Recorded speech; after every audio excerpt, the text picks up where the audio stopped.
This segment is from the Piano Inspires podcast, Season 2, Episode 10, featuring Catherine Rollin with host Pamela Pike.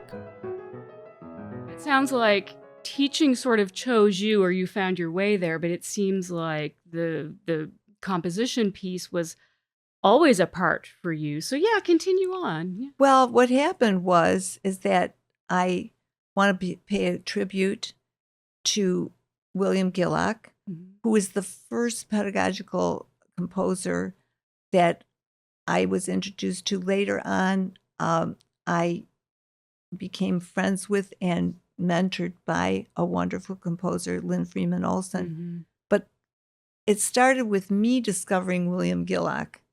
And, I became a person who haunted the music store looking for music that I thought would light the fire of my students. Yes.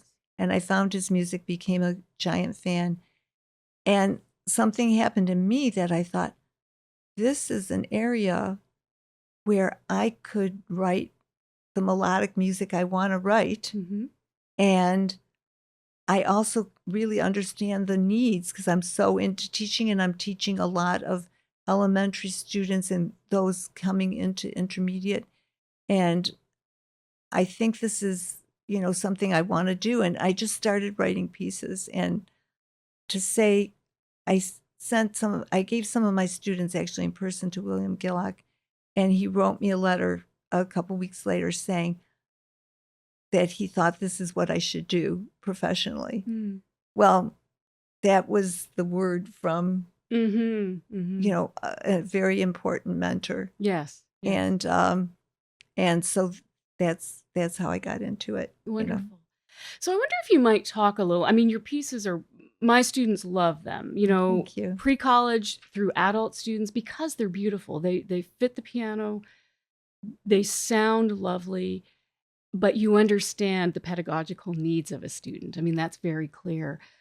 But for me, the museum masterpieces were really so important because now we have visual artwork that's inspiring music, and then the student gets to put their stamp on it as the interpreter, as the performer. So I wonder if you might share some of how those came to be. Yeah. Yes. So basically, I had really most of my time as a teacher, once I wasn't driving to people's houses, I always had an extensive, I forgot to mention that my parents also took myself and my sister to the art museum all the time. So we just, but they weren't trying to push arts on you, if you understand. That's why I want to say it was all, they loved it. So they thought, we'll love it and we'll just go with them.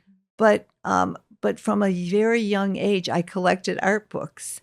And so my first big things was I bought my first record album was Leonard Bernstein playing and conducting Beethoven Concerto No. 1. And my first art book was, I think the publisher was Phaedon, and I got that when I was about 8, Renoir. And so I always had a large collection of art books. And when I was teaching, not ever thinking about this series, Museum Masterpieces, but just when I wanted to say something to the student about looking at the music and understanding how to use their arms and how to use and that of course all came into my technique books as well, is thinking much less about fingers and thinking much more about the arms. Right. And especially in legato playing, you're really in trouble if you're thinking about each individual finger. And so I would then, to try and inspire the students, find one of my Monet books and just open up, because to almost any page, you could see the brush strokes that just say flow with your arms. So we would just start brush stroking.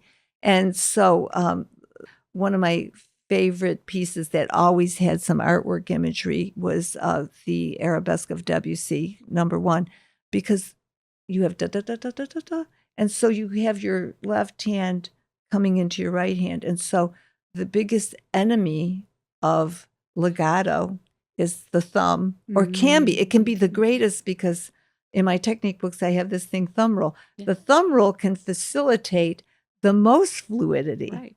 So I always was using, and I was telling the students to feel the water and that the thumb rolls into the other thumb. So you don't ever feel that a thumb is a stopper. The thumb is the fluid motion. But I would always take out and we would just look and we would just make brush strokes in the air kind of thing. And so I was always using the art imagery. And then a few years before the series even started, I spoke with them at Alfred and told them I'd like to do that. And it was the kind of thing where there was some hesitancy because the idea of incorporating all this and maybe incorporating the artworks is a more involved book kind of thing. But fortunately, finally, they concluded, yes, okay, I got the go ahead. And that's how it all started. Yeah. Would you like to show us, because you have some new, as of this recording, books out, but because if someone hasn't seen this, it's beautiful. Yes, well, they are beautiful editions. So I'm going to start. This was the first one. I don't even know if this is the right word. I use this word and I have to look it up. But this is the first book that I did under the Catherine Rollin music imprimatur, maybe. I'm not even sure, but under that name. And this has one of my favorite. A favorite is kind of like a happy sounding word for a very sad painting, but it's a Van Gogh that moved me so deeply. And so this was for the first book, and I did the same model that Alfred did because I thought it was beautiful. Yes. And that is it.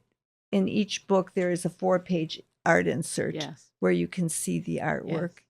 Yes. And I just to say, because I admit to you, I'm very proud of this series. Well, it's so valuable because so many of our students, either because of place, they're not close to a city where there might be a fine art museum. Yeah. They don't have that experience. And it's not necessarily part of one's family culture anymore, like it was yours. Right. So this very much so. And the arts are interrelated and they're all about expression, but one can inform the other. Yes, and the latest books I did, this is book 1 and book 2. It started out, I said, okay, I have to, because I thought this book might be the last book of the series, but I just started finding some women artists that were amazing. So here's book 1, here's book 2. Wonderful. And this one, just to say, for me, and I feel for all people, and I feel like it's series that helps teachers so much to develop their creativity. And for myself, I feel like it develops my creativity. And but so there's all of these are women artists now. Yes. But just to give you a little example, because you learn from the history, the artwork on the cover here is Elizabeth Lebrun, and she was a very, very famous portrait artist in France around the time of the French Revolution. And she was the chosen portrait artist of Marie Antoinette. But, you associate such, negativity with Marie Antoinette. But you see here this beautiful, loving mother. This is her with her daughter. And this one, we don't know the name of this sitter, but this is Laura Wheeler Waring, who was a wonderful African-American artist. And so she was, to me, one of my greatest discoveries. I love this one so much, and the attitude is so, there's a personality there of this woman that's so beautiful. And I just love it. There's a sense of independence and elegance that she captures in this woman. But this artist was also, she has several portraits in the Smithsonian Portrait Gallery.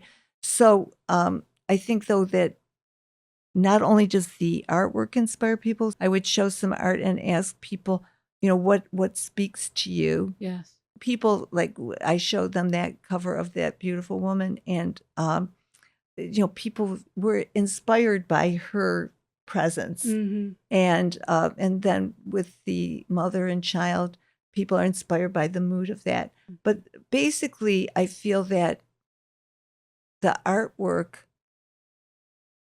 and then putting it together with music, I feel like it's an incredibly expanding experience for the student or whoever's playing it. They don't even have to be studying, because it helps them feel like something that they might not tangibly feel like they understand, but it gives them a story and a meaning and a feeling from the artwork. Be sure to listen to the full episode on our website, pianoinspires.com, on Spotify or Apple Podcasts.